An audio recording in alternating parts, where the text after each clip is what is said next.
So here's my Greek. That's all you're going to get. Kalimera Thessaloniki. No, it gets better. It gets better. Ευχαριστώ που με πήρατε εδώ. Does that sound like strange enough? So this is me. My name is Raffaella Isidori. I do a lot of things because I've been doing it for a very long time.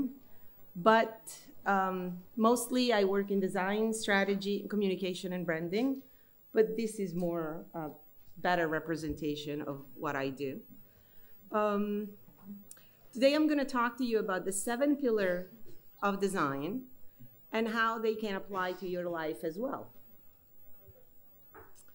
And some gratitude to be expressed. This talk was inspired by Alex White's The Element of Graphic Design, which is a book, a basic book on graphic design. But it can be applied to any form of design.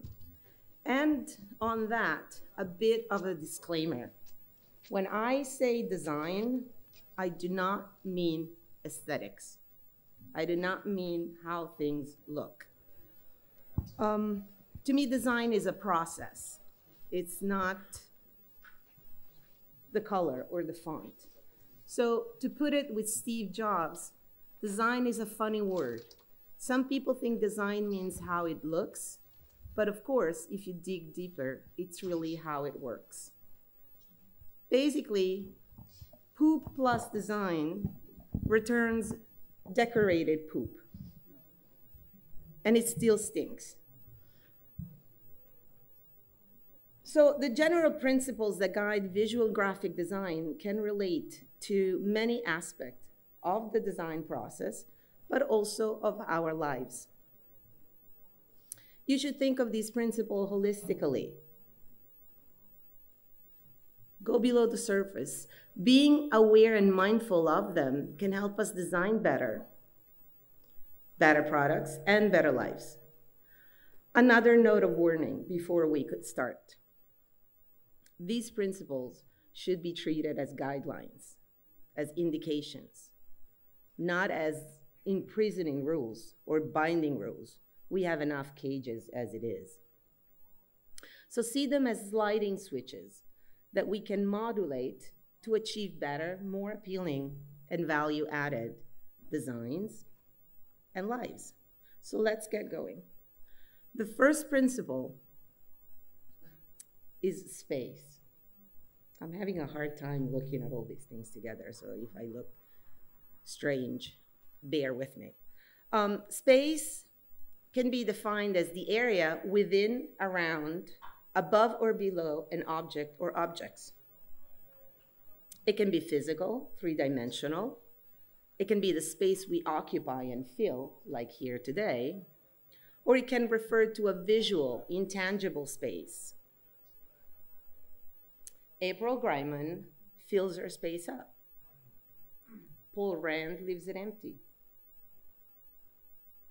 Space is also the area that we have at our disposal for the task we're working on. It can be the final print size, the screen of a computer, or more recently, the screen of a mobile device. In life, space is what surrounds us, physically, mentally, and spiritually. In design, white space is especially important. White space is the space between the elements and within the elements. And it's never empty space. Let me show you something. Consider it the silent pause that when listening allow you to make one word distinct from the other, and so you understand what I'm saying.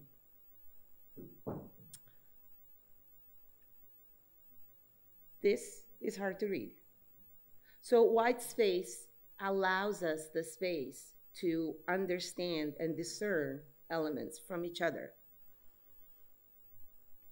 It's also a powerful element of design. It can enable some objects to exist at all, like the fork here, or the body of the panda, It can also be used to do little clever things, like the arrow in the FedEx logo that makes the logo a little more special. In life, white space is also time to recharge quietly. It can be physical, like sleep, or time away from work. For extroverts, white space can be fun time with people. For introverts like me, time away from people. White space can be mental, achieved through mindful activities like meditation or running, or simply unplugging from technology and from life. We need white space in life to better see, feel, and appreciate the filled space, just like the words I showed you before. And to also see things that are not really there unless we pay attention to them. So I'm going to try a little experiment with you, that was suggested when I gave this talk last month.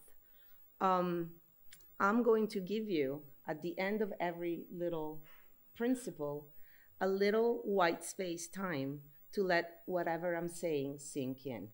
And then I'll ask you if you think this is a good idea or not for next time. So let's let this sink in. The second principle is that of unity in harmony. When all elements in a design are in harmony, there are no individual parts perceived as more important than the whole. What we perceive is the final united outcome. And achieving harmony is one of the main goals of good design. And just like in a design space, when all the elements in our lives are in harmony, our quality of life is superior and richer. To avoid chaotic or boring and lifeless, which are the two opposite designs, we need a good balance between unity and variety. And to avoid boredom or stress in our lives, we need a good balance between what we know and what we don't know yet, what is safe and what is exciting. So how do we achieve unity?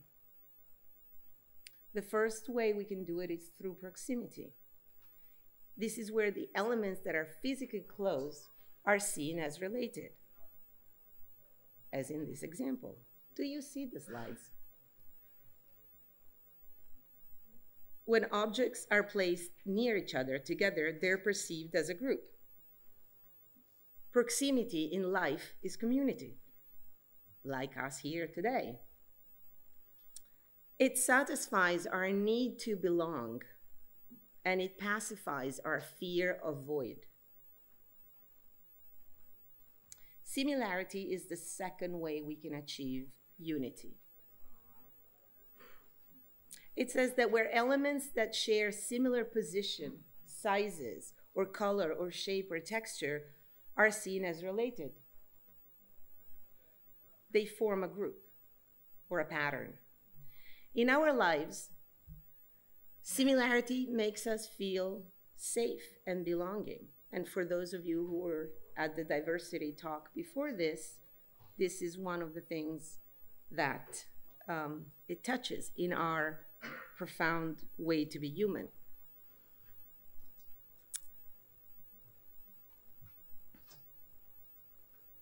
The opposite of similarity is diversity. Diversity can make us curious about the unfamiliar and the unknown.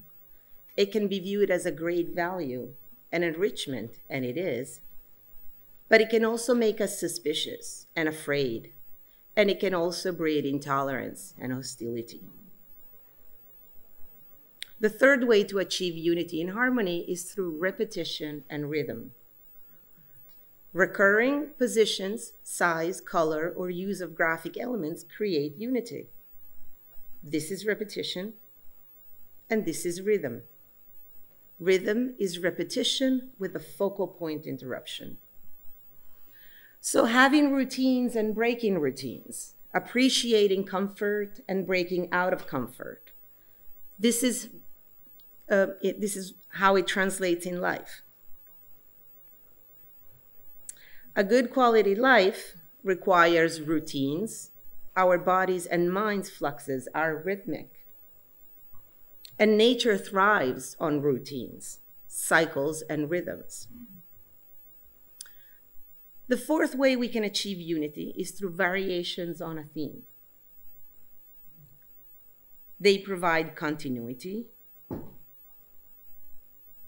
so we can recognize a pattern, but they retain interest, so they don't get bored. Variations on a theme are powerful ways to create systems. They help us establish a recognizable and usable symbolic language. And in life, well, pasta is great. You eat pasta in Greece, right? But if you don't change the sauce, it gets horrible like very, very soon. So let's give these concepts a few seconds to sink in before we move on to the third principle.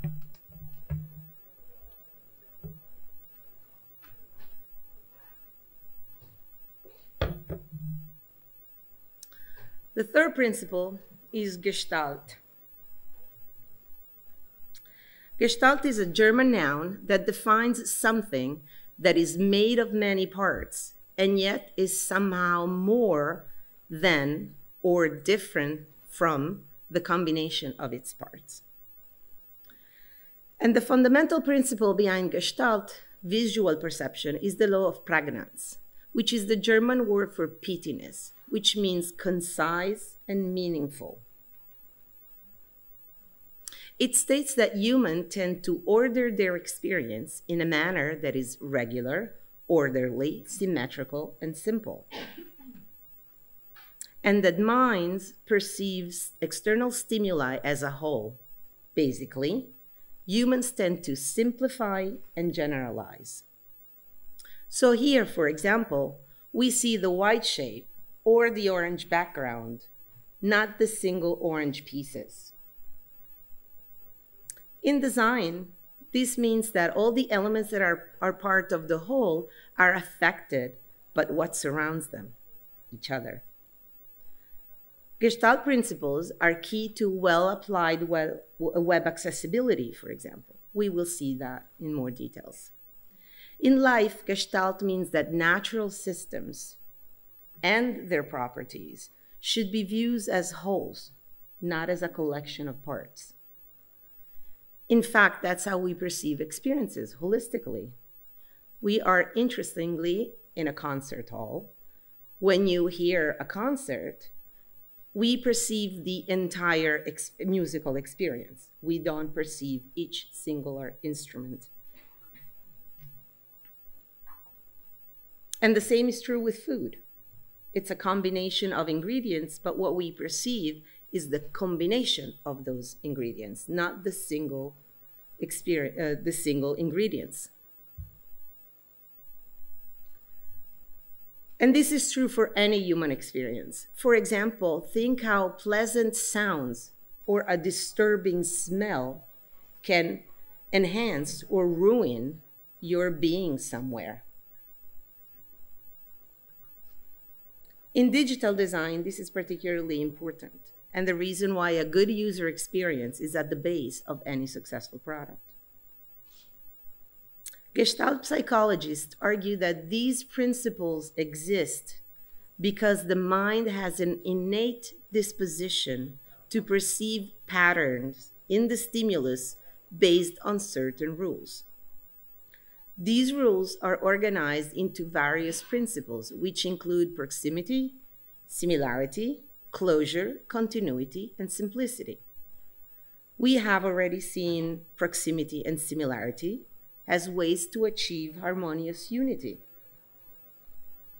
With closure, our minds tend to see a complete figure, even when it's shown only parts of it.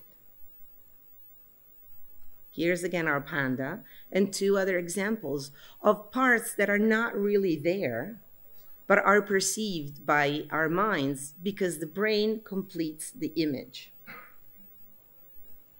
In life, closure may lead us to jump to conclusions, which can be a problem if not handled carefully.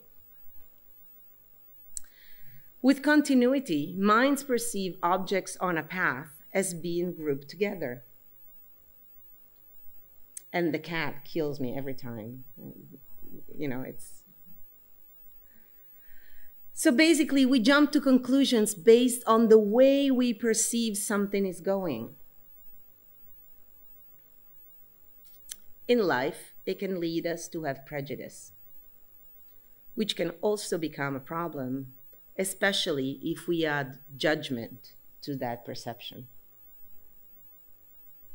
With simplicity, elements of objects tend to be perceived as group if they form a pattern that is regular, simple, and orderly. So we see a U, we see an X before we see the single elements perceiving it. We see an image. In life, these may lead us to generalize and be superficial. So Gestalt principles applied to life should be reminders that perception and reality may differ. And things may never be as simple or predictable as we might think or like.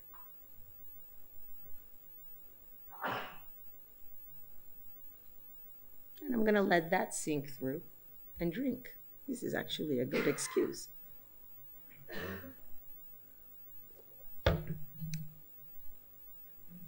The fourth principle is hierarchy.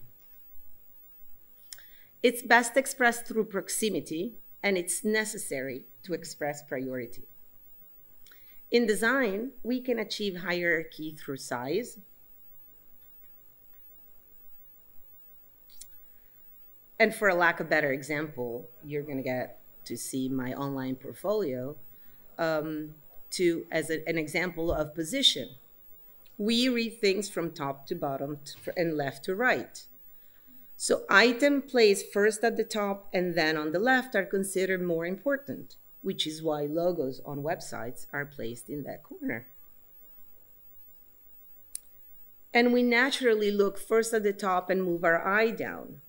And if there are multiple items on one row, we will naturally start on the left and move towards the right. Negative, or white space. We talked about it already, but the more negative space you generally give to an item, the more important is perceived as being. Negative space allows you to focus on the item that it's surrounded by space. And this is a key to Apple's design philosophy, for example. A lot of white space creates importance to the item within that space. By manipulating the relationship between the parts, we can change the cumulative perception of the whole. The next way is color.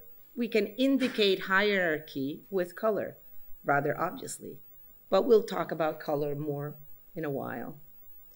And lastly, we can use contrast. Can be in pattern, in mood, in lines, in color. All of this can create hierarchy in your design. But contrast will also get its own little section. And then repetition provides meaning to visual elements and allows us to more easily and quickly assimilate information. When you see and understand an iconic information, the rest can be understood and decoded more easily. When you see items in a list, you can better predict the context of the preceding item in the same list. Alignment creates order and visual coherence to a design. It allows for our audience to place relative importance to the elements of a page, establish a beginning and an end point, and associate items together or apart, depending on their alignment or misalignment. For example, David Carson uses this very well. His work can sometimes take us aback and leave us intrigued. This is a bathroom door in an hotel. In life, hierarchy can be determined in many ways and applied to many things. Size is important, negatively or positively. It depends upon the circumstances. Position in hierarchical situations, especially in social relations, can be a determining factor on our behaviors. Color, as we will see, is metaphorically vital in our life. In societal hierarchy, though, it assumes a whole different meaning, one we are only beginning to reassess lately. Contrast in life is to establish hierarchy, is visible in nature in its purer forms, and in mankind's incapability for peace in a less noble version. Repetition is boring, but it's reassuring.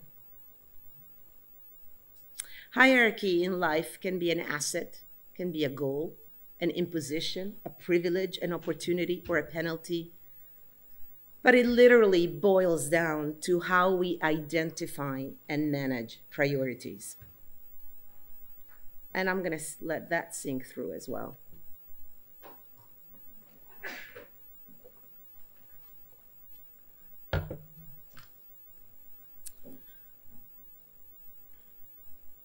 The fifth principle is related to hierarchy and his contrast and dominance. Lack of dominance in a group of equally weighted elements forces competition against them. And this is true in life as well. In design, lack of contrast dominance creates messages that are hard to decipher and offer unpleasant experience. Which one would you rather read? Headers, body sizes, font styles, all aid in creating a reading hierarchy and thus a better experience through legibility and information architecture. Contrast in life generally manifests a need for change or more balance.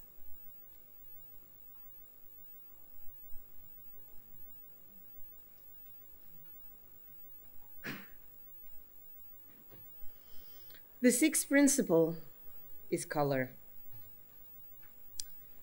In the words of Alex White, color is partly artistry, but mostly science and common sense. In design, we can use color to attract attention, to identify and group elements, to indicate meaning, to create hierarchy,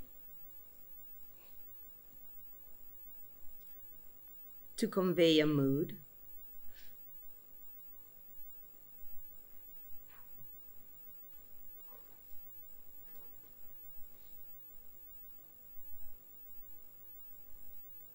what about life? Well, aside from the practical or fashionable applications, I'm told by a friend of mine that her husband actually has a library like this and orders his books by color.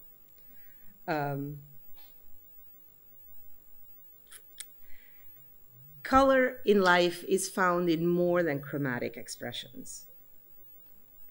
People, emotions, friends, lovers, family, pets, music, food, passions, likes and dislikes. That's the color in our lives. Its flavor and some of its meaning.